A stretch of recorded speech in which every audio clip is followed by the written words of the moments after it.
चाकूर तालुक्यामध्ये बीएसएफ मधील 172 जवानांचा शपथविधी, दीक्षांत सोहळा उत्साहात। महानिरीक्षक विनीत कुमार यांना सलामी।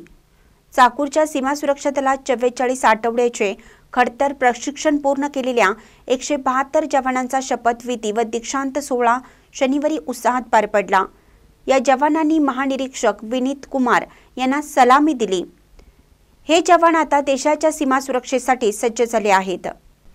येथील सीमा सुरक्षा दलाच्या सहाय्यक प्रशिक्षण केंद्रातील श्री छत्रपती शिवाजी महाराज परेड ग्राउंडवर प्रशिक्षण घेतलेल्या 172 जवानांचा शपथविधी समारंभ परेड सोहळा झाला।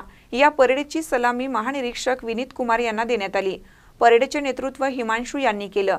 या जवानांनी 5 फेब्रुवारी ते 21 डिसेंबर या कालावधीत खडतर प्रशिक्षण पूर्ण केलं।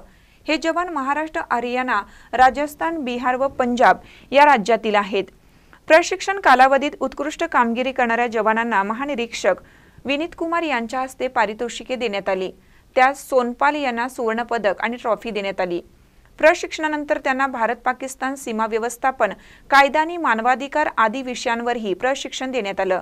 या दीक्षांत समारंभ सोहळ्यास अधिकारी, कर्मचारी, नागरिकांची मोठी उपस्थिती होती। महानकर न्यूजसाठी सतीश चंदे, लातूर।